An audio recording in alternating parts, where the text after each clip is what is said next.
ആദ്യമായി ഞാൻ ഈ ആൾത്താരയിൽ കയറാൻ അവസരം തന്ന എൻ്റെ അമ്മയ്ക്കും തിരുക്കുമാരനും കോടാനുകോടി നന്ദി പറയുന്നു. എൻ്റെ പേര് അംബിക അശോകൻ. ഇടുക്കി ജില്ല തൊടുപുഴ കുമാരമംഗലത്തു നിന്ന് വരുന്നു. എൻ്റെ മകൾ ആതിര അശോകന് വിവാഹം കഴിഞ്ഞിട്ട് 3.5 വർഷമായിട്ടും കുട്ടികളില്ലായിരുന്നു. അപ്പം പല ഹോസ്പിറ്റലിലും പോയി ട്രീറ്റ്മെൻറ്റ് ചെയ്തു. പിന്നെ അർച്ചന ഹോസ്പിറ്റലിൽ ചെന്നപ്പോൾ അവർ പറഞ്ഞു കീഗോള് പോലെ ഒരു ഓപ്പറേഷൻ ചെയ്യണം, ചെയ്താലും 60% അവർ പറഞ്ഞത്. പിന്നെ ആയുർവേദം ചെയ്തു. അപ്പോൾ അവർ പറഞ്ഞു കൊച്ചിന് ഡിസബിലിറ്റി ഉണ്ടാവാൻ സാധ്യതയുണ്ട്, ഷുഗർ ഉണ്ടാവാൻ സാധ്യതയുണ്ട്, അങ്ങനെയൊക്കെ പറഞ്ഞു കഴിഞ്ഞപ്പോൾ എനിക്ക് ഭയങ്കര പേടിയായിരുന്നു. അപ്പം ഞാൻ പറഞ്ഞു ഇനി ഒരു മരുന്നും ചെയ്യണ്ട, നമുക്ക് വീട്ടിൽ മരുന്നൊന്നും ചെയ്യാതെ വീട്ടിൽ പോകാമെന്നും പറഞ്ഞ് അങ്ങനെ മരുന്ന് ചെയ്യാതെ ഇരുന്നു. കൊണ്ടുവന്ന മരുന്നെല്ലാം ഞാൻ എടുത്ത് ദൂരെ കളഞ്ഞു. എന്നിട്ട് ഞാൻ മാതാവിനോട് പ്രാർത്ഥിച്ചു, എൻ്റെ മാതാവേ, ഞാൻ അവിടെ വന്ന് ഉടമ്പടി പുതുക്കി പ്രാർത്ഥിച്ചോളാം, എൻ്റെ മോൾക്കൊരു കുഞ്ഞിനെ തന്ന് അനുഗ്രഹിക്കണേന്ന് ഹൃദയം നൊന്ത് കരഞ്ഞപേക്ഷിച്ച് പ്രാർത്ഥിച്ച് ഇവിടെ വന്ന് ഉടമ്പടി എടുത്തു. ഉടമ്പടി എടുത്ത ആ മാസം തന്നെ മോള് പ്രഗ്നൻ്റായി. അമ്മ ഞങ്ങൾക്കൊരു പൊന്നുംകുടത്തിനെ തന്ന് അനുഗ്രഹിച്ചു. അതാണ് ഈ മോള്. പിന്നെ മോൾക്ക് വണ്ടി അപകടം മൂലം ഡിസബിലിറ്റി ഉണ്ടായിരുന്നു. അപ്പോൾ അവൾക്ക് 1 വർഷത്തോളം ഒരു ചലനമില്ലാതെ വയ്യാതെ കിടപ്പായിരുന്നു. അങ്ങനെ പയ്യാണ് നോർമലായി വന്നത്. അപ്പോൾ പ്രസവവും ബുദ്ധിമുട്ടായിരുന്നു, ഓപ്പറേഷനും റിസ്ക് ആയിരുന്നു. അപ്പോൾ ഹോസ്പിറ്റലിൽ ചെന്ന് കഴിഞ്ഞപ്പോൾ ഇങ്ങനെ ട്രീറ്റ്മെൻറ്റൊക്കെ ചെയ്ത് കഴിഞ്ഞപ്പം അവസാനം ആയപ്പം എല്ലാവർക്കും ഭയങ്കര പേടിയായിരുന്നു. പ്രസവം നടക്കും, അതിനുള്ള ഒരു ശക്തി ശരിക്കും ഇല്ലായിരുന്നു. പിന്നെ ഓപ്പറേഷൻ ചെയ്യാമെന്ന് പറഞ്ഞാൽ നട്ടെല്ലിന് പൊട്ടലൊക്കെ ഉണ്ടായിരുന്നു, തലച്ചോറിന് ക്ഷതയേറ്റ് അങ്ങനെ കുറേ നാൾ കിടന്നായതുകൊണ്ട് അതും ചെയ്യാൻ പറ്റാത്ത ഒരവസ്ഥയായിരുന്നു. 10 മാസമായി കഴിഞ്ഞപ്പം ഹോസ്പിറ്റലിൽ അഡ്മിറ്റായി. അവിടെ ചെന്ന് പെയിൻ ഉണ്ടാവാനുള്ള മരുന്നൊക്കെ ചെയ്തിട്ടും പെയിനൊന്നും ആകുന്നില്ലായിരുന്നു. 3 പേര് ഇവരുണ്ടായിരുന്നു. അതിൽ 3 പേരിൽ 2 പേർക്കും പെയിനായി ലേബർ റൂമിൽ കയറ്റി. മോളെ കയറ്റിയിട്ട് വീണ്ടും ഇറക്കി വിട്ടു. അത് കഴിഞ്ഞ് ഡോക്ടർ വീണ്ടും വൈകുന്നേരം വന്നു കഴിഞ്ഞപ്പോൾ മോൾക്ക് വേദനകളൊന്നും ഉണ്ടായില്ല. അപ്പോൾ പറഞ്ഞു ഞങ്ങൾ ശ്രമിച്ചിട്ട് കാര്യമില്ല, മോള് തന്നെ ശ്രമിക്കണമെന്ന് പറഞ്ഞ് കുറേ വഴക്കൊക്കെ പറഞ്ഞു. അപ്പോൾ എനിക്ക് ഭയങ്കര വിഷമമായിപ്പോയി. ഞാനും കൊച്ചിൻ്റെ ഹസ്ബൻഡിൻ്റെ അമ്മയുണ്ട്, ഞങ്ങൾ 2 പേരും ഒത്തിരി സങ്കടപ്പെട്ട് കരഞ്ഞ് പ്രാർത്ഥിച്ചു. മോളെ വീണ്ടും ഒന്നുകൂടെ ലേബർ റൂമിൽ കയറ്റി ഇഞ്ചക്ഷൻ എടുത്തു. അപ്പം ഞാൻ അവിടെ ഒരു നടയിലിരുന്ന് മാതാവിൻ്റെ അടുത്ത് മുട്ടുകുത്തിയിരുന്ന് കരഞ്ഞ് പ്രാർത്ഥിക്കുകയായിരുന്നു. അങ്ങനെ കുറേ സമയം പ്രാർത്ഥിച്ചു കഴിഞ്ഞ് ഞാൻ ചെന്ന് ഇവരിരുന്ന സ്ഥലത്ത് ഇരുന്ന് 2 മിനിറ്റ് കഴിഞ്ഞപ്പോഴേക്കും ആതിരയുടെ ആരാ ഉള്ളത് എവിടെയെന്ന് ചോദിച്ച് വിളിച്ചു. അപ്പം ഞാൻ പേടിച്ചു പോയി, പൊട്ടിക്കരഞ്ഞ് ഓടി എത്തി അവിടെ. അന്നേരം ഈ കുഞ്ഞു ബേബീനെ എൻ്റെ കയ്യിലേക്ക് കൊണ്ട് തന്നു. സന്തോഷം കൊണ്ട് ഞാൻ വീണ്ടും ഉറക്കെ കരഞ്ഞു പോയി. ഒരു ബുദ്ധിമുട്ടും ഒരു വിഷമം. മാതാവിനോട് ഞാൻ ഒന്നേ പറയും, മാതാവേ, പ്രസവിക്കാനുള്ള ശക്തി എൻ്റെ മോൾക്കില്ല, പിന്നെ ഓപ്പറേഷൻ ചെയ്യാനും വയ്യ, അതുകൊണ്ട് അമ്മ മാതാവ് വേണം ആ കുഞ്ഞിനെ എടുക്കാൻ, അല്ലാതെ ഒരു രീതിയിലും നടക്കുന്ന ഒരു കേസല്ലെന്ന് ഞങ്ങൾക്കറിയായിരുന്നു. അമ്മ ഇടപെട്ട് മാതാവ് തന്നെ മാതാവിൻ്റെ ഉള്ളം കൈയിലേക്ക് ആ കുഞ്ഞിനെ ഒരു വിഷമവും കൂടാതെ കുഞ്ഞിനെ പുറത്തെടുത്തു. ഇറങ്ങി വന്നിതെല്ലാം കഴിഞ്ഞപ്പോൾ ഇത്രയും എളുപ്പമായിരുന്നു അമ്മേ പ്രസവം, ഞാനൊന്നും അറിഞ്ഞില്ല, ഈ കുഞ്ഞാവ് ഉണ്ടായത് ഒരു വിഷമം പോലും ഞാൻ അറിഞ്ഞില്ലെന്ന്. അത്രയേറെ അനുഗ്രഹമാണ് എൻ്റെ അമ്മയും തിരുക്കുമാരനും തന്നിരിക്കുന്നത്. പിന്നെ മോൾക്ക് ഈ ചെവി കൊട്ടി അടയ്ക്കുന്ന ഒരു ഇതായിരുന്നു. ചെവി എപ്പോഴും ഇങ്ങനെ അടഞ്ഞു പോകുമായിരുന്നു, സംസാരിക്കുമ്പോഴൊക്കെ അടഞ്ഞ് ഇങ്ങനെ വരുമായിരുന്നു. അങ്ങനെ തൈലം പുരട്ടി നന്നായി പ്രാർത്ഥിച്ചു.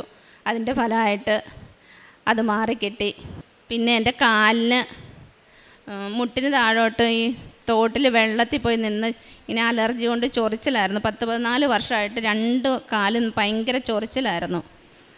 അത് മരുന്നുകളൊക്കെ തൂത്തിട്ടൊന്നും മാറിയില്ല. ഞാൻ ഈ ഉടമ്പടി എടുത്തതിന് ശേഷം ഈ തൈലം പുരട്ടി വിശ്വാസപ്രമാണം ചൊല്ലി പ്രാർത്ഥിച്ചതിൻ്റെ ഫലമായി അത് പൂർണ്ണമായിട്ടും മാറി. പിന്നെ എൻ്റെ മുഖത്ത് കണ്ണിൻ്റെ താഴെയായിട്ട് വലിയൊരു ഒരു ചുരുളനട്ടയുടെ ഒരു രീതിയിൽ കറുത്ത ഒരു കുരു പോലെ ഇങ്ങനെ ഉണ്ടായിരുന്നു. അപ്പോൾ ഡോക്ടറെ കാണിച്ചപ്പോൾ ഡോക്ടർ പറഞ്ഞു അത് കീറിക്കളയണമെന്ന് പറഞ്ഞു. അപ്പോൾ എനിക്ക് പേടിയായിരുന്നു. പിള്ളേർ പറഞ്ഞു ഹോസ്പിറ്റലിൽ കൊണ്ടുപോയി അത് എടുത്ത് കളാമെന്ന് പറഞ്ഞു. ഞാൻ എന്നിട്ട് പോയില്ല. പോകാതെ ഞാൻ ഉടമ്പടിയിലാണല്ലോ മാതാവേ, അമ്മയുടെ കയ്യിലുണ്ടല്ലോ മരുന്നെന്ന് വിചാരിച്ച് ഞാനത് 3 ദിവസം വിശ്വാസപ്രമാണം ചൊല്ലി കുരിശ് വരച്ച് ആ തൈലം എടുത്ത് കുരിശ് വരച്ച് പ്രാർത്ഥിച്ചു. 4-ാമത്തെ ദിവസം നോക്കിയപ്പം ഒരു പാട് പോലും ഇല്ലാതെ ആ കുമിള മാറിപ്പോയി എന്നുള്ളതാണ്. പിന്നെ അങ്ങനെ ഒരുപാട് അനുഗ്രഹങ്ങൾ കിട്ടിയിട്ടുണ്ട്. ഞാൻ 2019 ആദ്യമായിട്ട് ഉടമ്പടി ഓൺലൈനിലാണ് എടുത്തിരുന്നത്. അന്ന് തൊട്ട് കുറേ കാര്യങ്ങൾ എനിക്ക് സാധിച്ചു. അന്ന് വന്ന് 10 സാക്ഷ്യം ഞാൻ പറഞ്ഞിരുന്നു. പിന്നെ ഫ്രണ്ട്സിന് വേണ്ടി മറ്റുള്ളവർക്ക് വേണ്ടിയൊക്കെ ഓരോ ആവശ്യങ്ങൾ വരുമ്പോൾ പ്രാർത്ഥിക്കാൻ പറയുമ്പോൾ അവർക്കെല്ലാ കാര്യങ്ങളും സാധിക്കാറുണ്ട്. പിന്നെ ഇങ്ങനെ എനിക്ക് കിട്ടിയ അനുഗ്രഹങ്ങൾ ഞാൻ എല്ലാവരുടെ അടുത്തും പറയുമ്പോൾ അവരൊക്കെ ഇവിടെ വന്ന് കുറേ പേര് ഉടമ്പടി എടുത്തിട്ടുണ്ട്. കുറച്ച് പേര് അല്ലാതെ നിത്യം പ്രാർത്ഥനയുണ്ട്. കാരുണ്യ പ്രവൃത്തികൾ ഞാൻ പത്രം വാങ്ങി കാരിക്കോട് ഹോസ്പിറ്റലിലൊക്കെ പോയി രോഗികളെ കണ്ട് പ്രാർത്ഥിച്ച് പത്രം കൊടുക്കും. പിന്നെ അവർക്ക് ഭക്ഷണത്തിനുള്ള പൈസ കൊടുത്തിട്ട് പോരും. അതുപോലെ തന്നെ സ്റ്റാൻഡുകളിൽ തൊടുവഴി മൂവാറ്റുപുഴയൊക്കെ പോയി സ്റ്റാൻഡുകളിൽ പത്രം കൊടുക്കാൻ പോവും. അപ്പം ഞാൻ പ്രാർത്ഥിക്കും, മാതാവേ അർഹതപ്പെട്ടവരുടെ കയ്യിൽ മാത്രമേ ഈ പത്രം എത്താവുള്ളേ, അവർ മാതാവിനെ അറിയാനും ആഴപ്പെടാനും അവസരം കൊടുക്കണേന്ന് പറഞ്ഞ് പ്രാർത്ഥിച്ചാണ് കൊണ്ടുപോയി കൊടുക്കുന്നത്. പിന്നെ ഞാൻ കുറേ തീരെ പാവപ്പെട്ടവർക്ക് ഡിസബിലിറ്റി ഉള്ള 1-2 പേർക്ക് നമുക്ക് പറ്റിയില്ലെങ്കിൽ പോലും മറ്റുള്ളവരിൽ നിന്ന് ചോദിച്ച് വാങ്ങിച്ച് 2 വീട് പണിത് കൊടുത്തു. അവർ ഭയങ്കര സന്തോഷമായി. അവരിവിടെ വന്ന് ഉടമ്പടി എടുത്ത് പ്രാർത്ഥിച്ചിട്ടുണ്ടായിരുന്നു. പിന്നെ 2 പേർക്കല്ലാതെ വാർക്കാനായിട്ടുള്ള സിമൻറ്റ് കമ്പി അങ്ങനെയൊക്കെ ഒരു ചേട്ടൻ്റെ കയ്യിൽ നിന്ന് വാങ്ങി അങ്ങനെ കൊടുത്ത് സഹായിച്ചു. പിന്നെ ആരെങ്കിലും എന്തെങ്കിലും വന്ന് ആവശ്യപ്പെട്ടാൽ എനിക്ക് പറ്റുന്ന രീതിയിലുള്ള സഹായങ്ങളൊക്കെ ചെയ്തു കൊടുക്കുമായിരുന്നു. പിന്നെ ഒരു കുട്ടി സ്കൂളിൽ പഠിച്ചുകൊണ്ടിരിക്കുമ്പോൾ അവന് ഓൺലൈനിൽ ക്ലാസ് ഉണ്ട്. അപ്പോൾ ഫോണില്ലായിരുന്നു. പാവപ്പെട്ട ഒരു കുട്ടിയായിരുന്നു. അന്നേരം ഞാൻ എൻ്റെ മോനോട് പറഞ്ഞു, മോനെ ഒരു ഫോൺ വാങ്ങി ആ കുഞ്ഞിന് കൊടുക്കണം എന്ന് പറഞ്ഞു. അങ്ങനെ ആ കുട്ടിക്ക് ഒരു ഫോൺ വാങ്ങിക്കൊടുത്തു. അങ്ങനെ ആ കുട്ടി ഏറ്റവും നന്നായിട്ട് ക്ലാസ്സിൽ ഫസ്റ്റായിട്ട് ഇന്ന് ആ കുട്ടി പഠിക്കുന്നു. പിന്നെ ഞാൻ എല്ലാ ദിവസവും നേരത്തെ ബൈബിള് വായിക്കുമായിരുന്നു. ബൈബിള് തന്നെ 3 പ്രാവശ്യം മൊത്തം വായിച്ചു തീർന്നു. അതുപോലെ രാവിലെയും വൈകിട്ടും പ്രത്യക്ഷ പ്രാർത്ഥനയും ഉടമ്പടി പ്രാർത്ഥനയും ചെല്ലുമായിരുന്നു. ഇപ്പം ബൈബിള് വായിക്കാൻ ഈ കുഞ്ഞുവാവയുള്ളതുകൊണ്ട് അത്ര സമയം കിട്ടുന്നില്ലെങ്കിലും എപ്പോഴും മാതാവിനെ വിളിച്ച് പ്രാർത്ഥിച്ചുകൊണ്ട് കിടക്കും.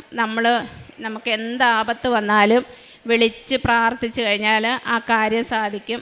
പിന്നെ ഈ മോളും കുഞ്ഞുങ്ങോടെയും പുറവശത്ത് ഇങ്ങനെ തിണ്ണയിൽ നിന്നപ്പോൾ മറിഞ്ഞടിച്ച് മുറ്റത്തേക്ക് 2 സ്റ്റെപ്പിൻ്റെ താഴത്തേക്ക് വീണു.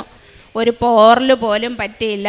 അന്നേരം എൻ്റെ അമ്മ പറഞ്ഞു, മാതാവ് ഉള്ളം കൈയിലേക്കാണ് ആ കുഞ്ഞിനെയും അമ്മയും മേടിച്ചത്, അല്ലെങ്കിൽ അതിന് എന്തെങ്കിലും പറ്റിയേനെന്ന്. അതുപോലെ എന്ത് കാര്യം പറഞ്ഞാലും മാതാവ്. പിന്നെ ഞങ്ങളുടെ മുമ്പിലും പുറകിൽ ഞാൻ എതിലെ പോയാലും ഇങ്ങനെ ഒറ്റയ്ക്ക് നടന്ന് അങ്ങനെ ഒരു ശീലമൊന്നും എനിക്കില്ലായിരുന്നു. ആരെങ്കിലും കൂട്ടില്ലാതെ അല്ലെങ്കിൽ ആരെങ്കിലും ഹെൽപ്പില്ലാതെ ഒരു കാര്യം ചെയ്യാൻ എനിക്കറിയില്ലായിരുന്നു. പക്ഷേ ഈ ഉടമ്പടി പ്രാർത്ഥന എടുത്താൽ പിന്നെ എവിടെ പോയി എന്ത് കാര്യം ചെയ്യണമെങ്കിലും നല്ലൊരു ധൈര്യം തമ്പുരാൻ തന്നു. പിന്നെ ഞാൻ എതിലെ പോയാലും മാതാവ് എൻ്റെ കൂടെയുണ്ട്. എന്ത് ആപത്ത് വന്നാലും മാതാവ് അവിടെ എന്നെ താങ്ങി നിർത്താറുണ്ട്. എത്രയേറെ വിഷമങ്ങൾ വന്ന് കരഞ്ഞാലും ആ കാര്യം അമ്മ മാതാവ് എനിക്കൊരിക്കലും സാധിക്കില്ല എന്ന് വിചാരിക്കുന്ന കാര്യങ്ങൾ എൻ്റെ മാതാവ് എനിക്ക് സാധിച്ചു തന്നിട്ടുണ്ട്. ഇത്രയേറെ അനുഗ്രഹങ്ങൾ തന്ന എൻ്റെ അമ്മയ്ക്കും തിരുക്കുമാരനും കോടാനുകോടി നന്ദി പറയുന്നു. കർത്താവിൻ്റെ പദ്ധതികൾ ശാശ്വതമാണ്. അവിടുത്തെ ചിന്തകൾ തലമുറകളോളം നിലനിൽക്കും. കർത്താവ് ദൈവവുമായുള്ള ജനവും അവിടുന്ന് തനിക്ക് വേണ്ടി തിരഞ്ഞെടുത്ത ജനതയും ഭാഗ്യമുള്ളവരാണ്. സങ്കീർത്തനം 33:11 ശാശ്വതമായ പദ്ധതികളാണ് കർത്താവ് നമുക്കായിട്ട് തന്നിരിക്കുന്നത്. തലമുറകളോളം നിലനിൽക്കുന്ന ഒരു വലിയൊരു ഉടമ്പടിയാണ് ദൈവം തൻ്റെ ജനവുമായിട്ട്, തൻ്റെ തിരഞ്ഞെടുത്ത ജനവുമായിട്ട് ദൈവം ചെയ്തിരിക്കുന്നത്. നമ്മുടെ ജീവിതത്തിൽ ഒന്നും മനസ്സിലാകാത്ത സാഹചര്യങ്ങളിൽ പോലും ദൈവത്തിൻ്റെ പദ്ധതി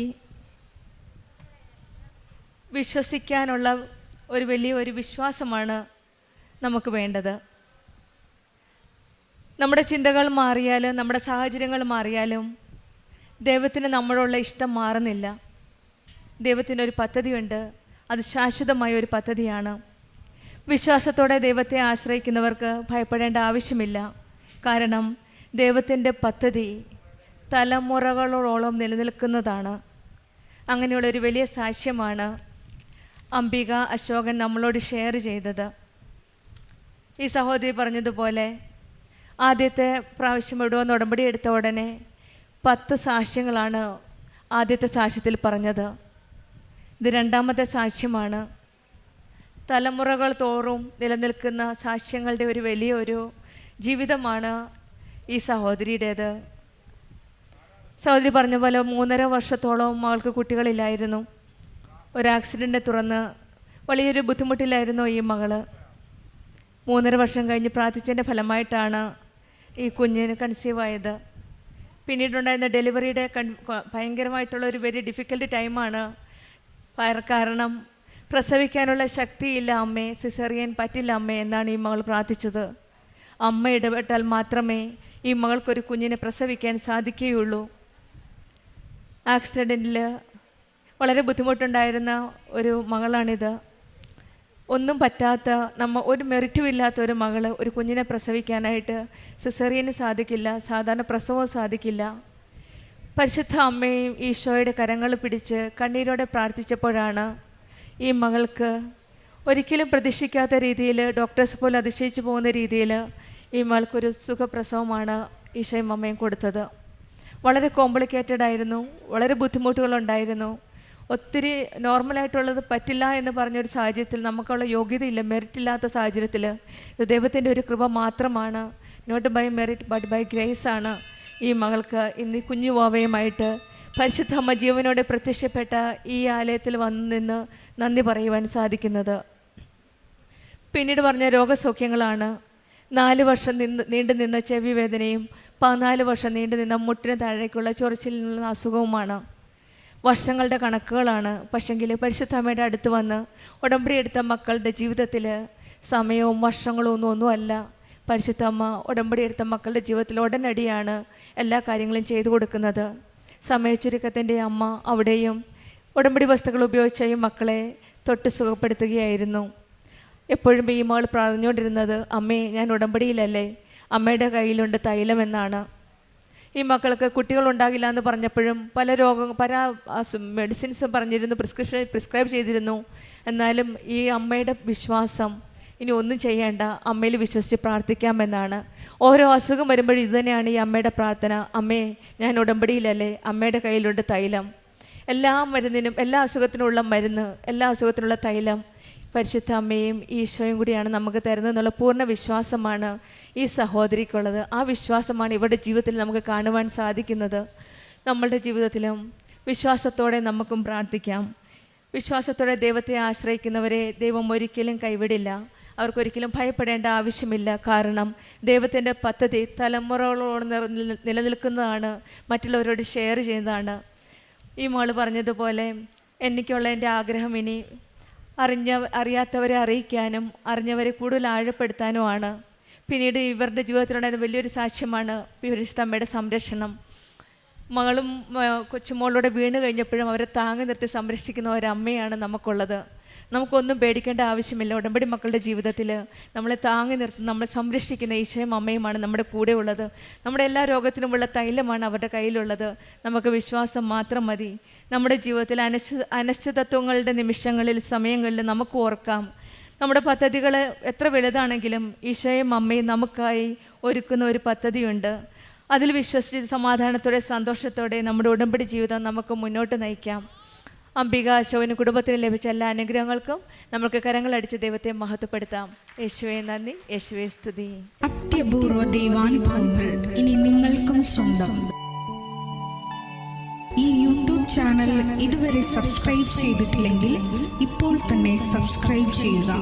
ഈ വീഡിയോ ഇപ്പോൾ തന്നെ നിങ്ങളുടെ സുഹൃത്തുക്കൾക്ക് ഷെയർ ചെയ്തുകൊണ്ട് കർത്താവിൻ്റെ പ്രേക്ഷിതരാകുക.